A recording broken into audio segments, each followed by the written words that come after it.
welcome to Bond. My name is Maimuna. Today on Bond, we have a couple, and we are going to look at the issue of finance or money. They say money is the root of all evil or all good things. Wealth, they say, is health. Today, we're going to be looking at how money affects marriages or finances.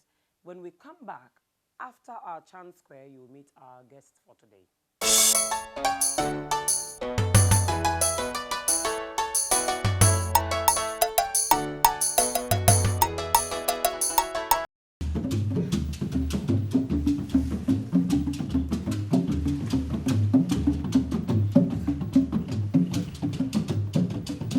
Imankari yo fanarido. Nso kendi na manbogon suguyo. Itiso yiso kut mietu fan. Ngwongade dem kondego fanaba. Njere mong ten waran ka wami. Afo chendidok miede medem. Imankari yo fanarido. Eje cherogo bun para waiba. Cherogo yene kasi etera. Nso kendi na manbogon suguyo. Mambo idung fonte for mani dem fo. Eyene ka meni teme yene ka san gerinam.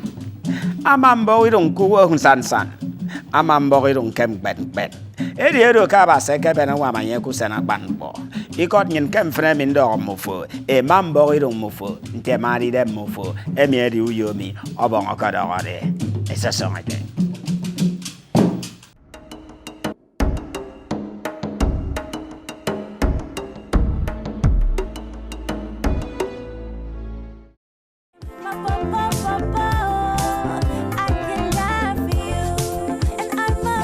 Make sure you get over this or shyness before tonight.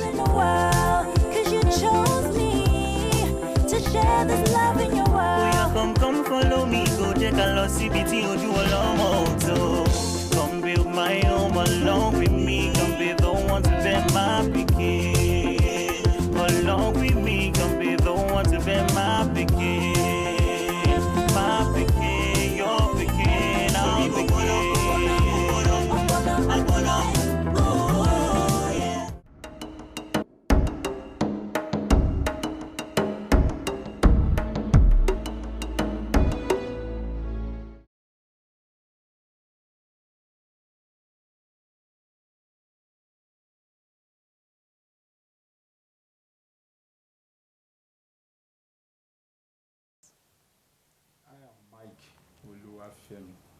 I'm an accountant by profession, and I come from Ondo State in Nigeria, and I'm happy to tell you that I've been married for 15 years now, and the marriage is blessed with 2 children, a boy and a girl.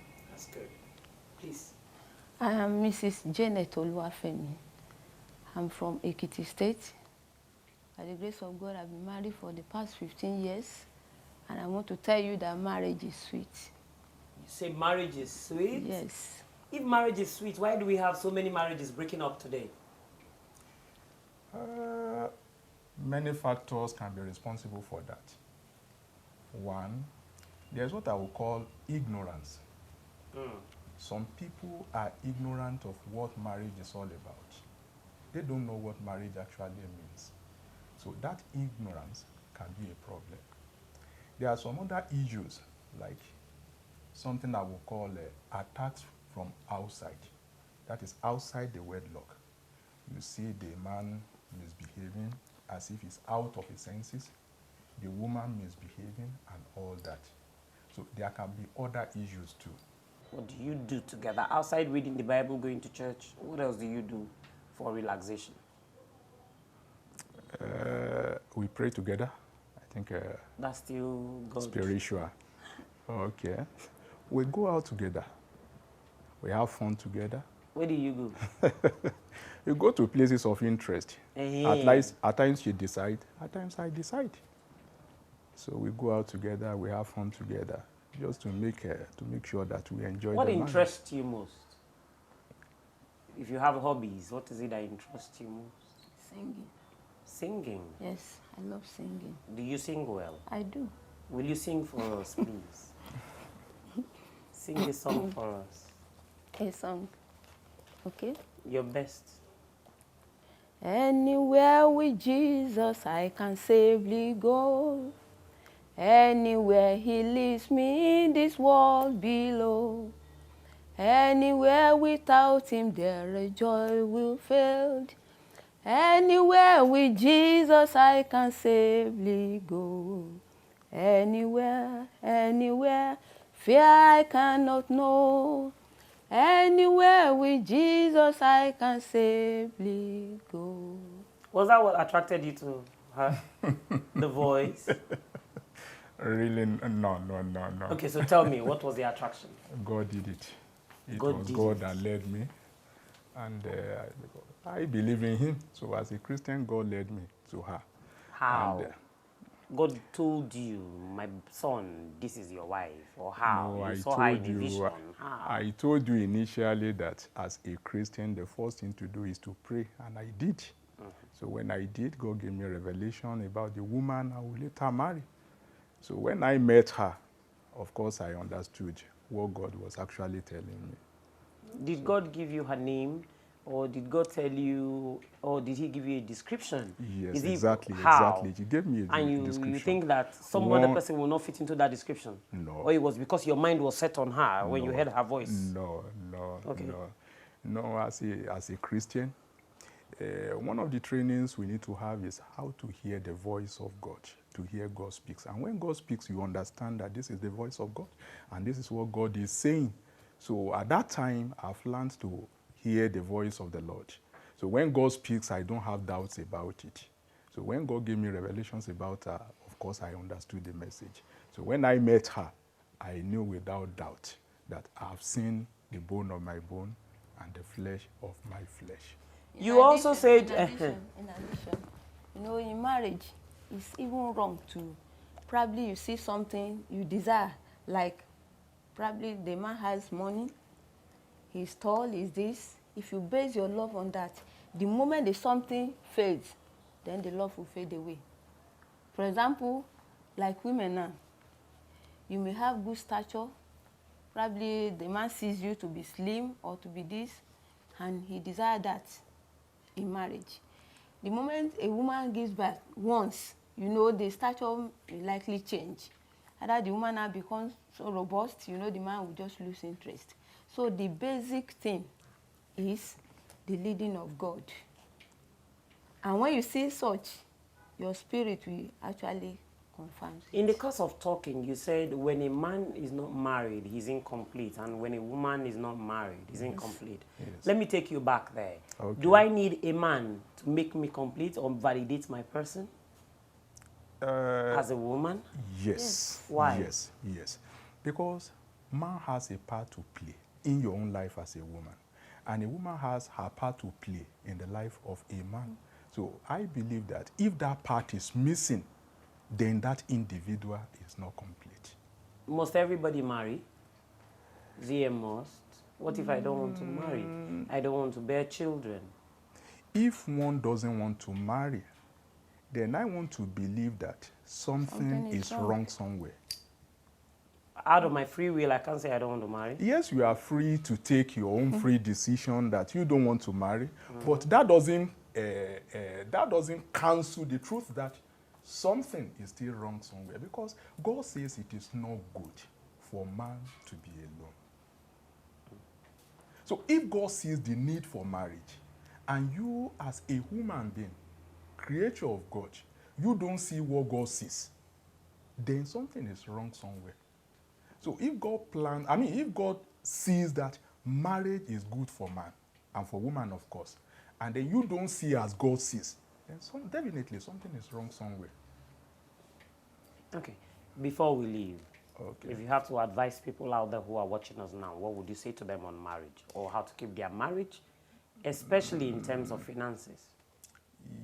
Yes. Before I come to finance, some people believe that marriage is a problem.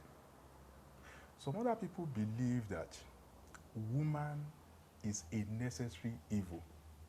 But I want our listeners to have the right idea about marriage. Marriage is not a problem. Marriage is a blessing. At least from my own experience, marriage is a blessing. And then woman is not a necessary evil. Woman is a helpmate. Now coming to the issue of finance, when you say finance is the main determinant in marriage, it's like saying that if I don't have enough money that will be enough to sustain me while in school, I will not go to school. Or it's like saying that, we know there is unemployment in Nigeria now. It's like saying that unless the economic situation changes, I will not study. No, that is a wrong idea about it. So if one believes that money is the only determinant, then it is wrong. We need money, but along the line, money will come. So money should not be the starting point. Money will come along the line. So what we need at the early stage of it, one, we need to know ourselves. Then we actually find out, like seeing the man, seeing the woman. Even when you are not a Christian, you can carry out some tests to know that this will be the ideal man, the ideal woman for you. For example, you see the person, do you really love her? You test that. Do you really love him? You find out. 2, are you open to each other? Are you ready to be faithful to each other? Is he hiding anything from me? Am I hiding anything from her? Any marriage that is built on all that will definitely stand. So, do you want to say something? Okay, in addition, marriage is good, as we have said and as we have experienced. But there are some people, they hate marriage or they don't like to go into marriage because they don't actually know the purpose or the purposes of marriage. One, if we know the purpose of marriage, that one, marriage is for companionship. You know that you need a companion. You need somebody that you can discuss with, feel at home with. And at the same time, you know that marriage is for pleasure. You derive pleasure in marriage. As I said earlier, that marriage, I can say that marriage is sweet. And at the same time, we need to know that marriage requires faithfulness. If there's no faithfulness in marriage, that is the man or the woman is not open, they are not open to each other, there could be a problem. And at the same time, another thing we need to know about marriage is the ability to admit faults. You know, some men will start and begin to say, hey, I'm the head, I'm this, I'm that. They don't want to admit fault, but the readiness to admit faults and the spouse to forgive easily is keeps the marriage What she going. said made you uncomfortable, right? not really, not really. Not- Because you shifted in your seat. Why? You were no, I uncomfortable. was giving my support to what she said. Okay, Yes. okay.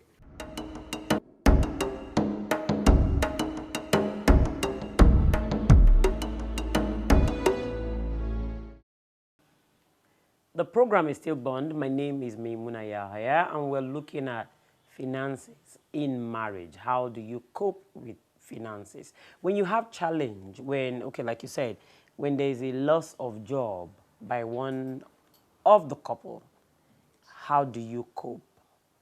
Or how did you cope with that situation? Apart from praying and hoping to God, tell us practically what you did to cope with that kind of situation. Actually, she was engaged. She was working then. Then the first thing we did, we cut our expenses. Then 2,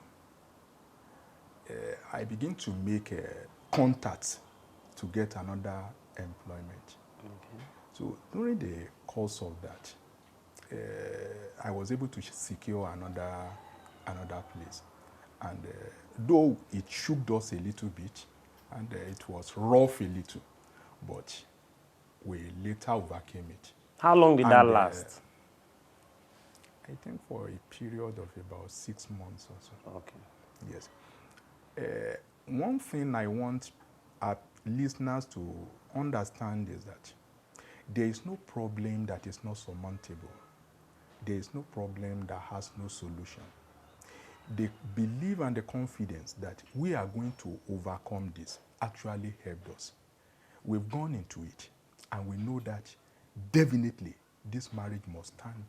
So we did everything within our power to make sure that it actually worked out the way we desire it. And that is just the truth about it. We faced the problem and we overcame it. And we believe that any problem that comes during this journey is surmountable. And when the couples come together and they face the problem, they face the challenge, definitely they will overcome it. Mention whatever problem it may be. Whatever problem. For example, let me draw some examples from the Bible. No, look at Abraham. We all know about Abraham. When they married, there was a delay in having their children.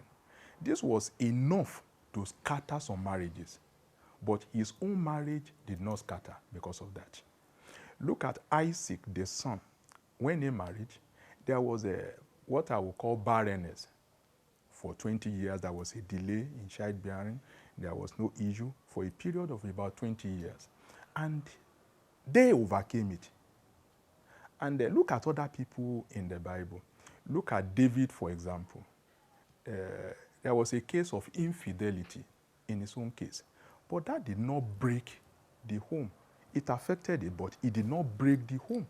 So there are challenges like that.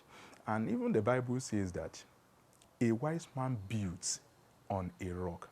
Whether you build on a rock or you build on a sand, definitely the wind will blow. So there is no marriage whereby there will be no challenge. But when the challenge comes, then you rise up and face it, believing that you can overcome it. And definitely you overcome it. Like Mr. and Mrs. Oluwafemi has said today, that there is no problem at all. He said, mention it, no problem that is insurmountable. Whatever the problem is, you can overcome it. Only if the two agree and you think together, pray together, and stay together. Do not discuss your issues with a third party. To cope with your challenges today or help you channel your challenges today in the right direction, we have the wise counsel in the house. Let's listen to the wise counsel.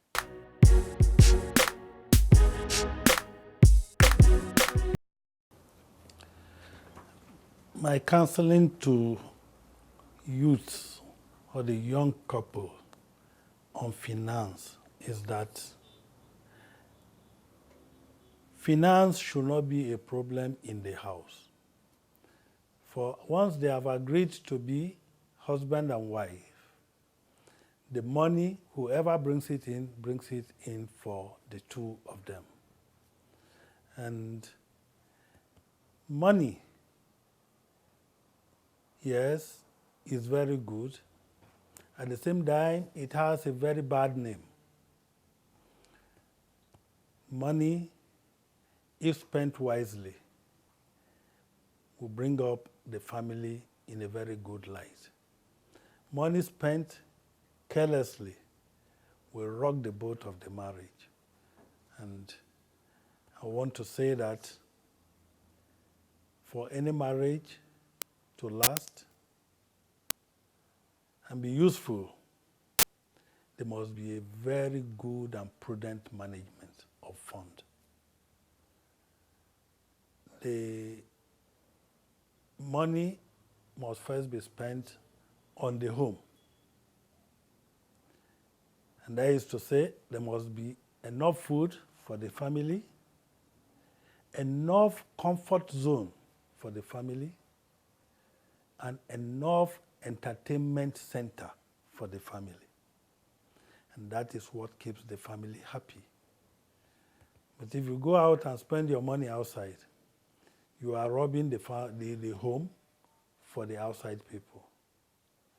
And we should not forget so quickly that it is those people outside that will rock your boat that will be the first to sound an alarm that your home is broken. We should not allow it. Let's spend our good money in our home. If for any reason money is going to bring quarrel, whoever is accused of misusing the money should learn to know that the other person who is raising the alarm is not a fool. Let him not play any smart game, but to be ready to give a good and clear explanation to the person that is raising the alarm, and that will bring in peace. But if you want to say, if it is the man and he wants to say, no, I'm the one bringing the money, why are you asking me this and that, there will be no peace. And without peace, the family foundation is broken. It's broken. And that should not be allowed to happen. Home is home. Wherever you are, think about home. Whatever you are doing, think about what you are going to do in your home. Whatever you have done wrong outside, be sure it will affect your home. Therefore, play safe and do the right thing outside your home. Don't bring any shame to your home. And that is to say that fidelity and infidelity comes up as a result of mindless talk on finances, on home upkeep, and the rest of it. Let us not be careless about what we say when it comes to money, because it's money that is the financial base of the home. Okay? And it must be touched with consultation. I'm not saying permission, no, consultation, which is very, very simple. Look, my dear, I have so project. I want to take so amount. Please allow me. There is no helpmate that will now say, no, why should you take it then? No. As long as he has seen that what you are going to use the money for is meaningful, he will allow you. The same too to the woman. Whatever money you want to spend, let your husband know of it. And there will be no fight. Okay? For any home to stay steady, finance is the baseline. It may happen that you, the man, you are not financially okay, and your wife is financially okay. All right? That does not mean that because your wife is financially okay, she is the boss. No, she's not the head of the family. And any woman who thinks that by God giving her a position of financial elevation will want to boss the husband, she's the loser. Because that condition the husband is, there's somebody outside that is envying that condition and wants to come in. Okay? For a woman, it is a very, very sad end. Because those who will now admire you, when you get out of your husband's house, you will now become a second-hand, brand-new handbag. And a second-hand, brand-new handbag can be dumped anytime. And that, we don't want it to be the case of our young ones. So the advice is, and on a very strong note, be careful with finance. And don't go with finance into bringing a woman home. You go and begin to show off with money. That marriage, the day you don't have that money, the marriage will collapse. So money is about the last thing to be introduced into any relationship. Okay? Money should be the last thing to be introduced into any relationship. And that, I believe, is what is keeping some marriages on today. Okay? There's no lying about it. You either have it or you don't have it. For a better management of home. Finance should be seen as the bedrock and should be seen again as the secondary to the home. Thank you.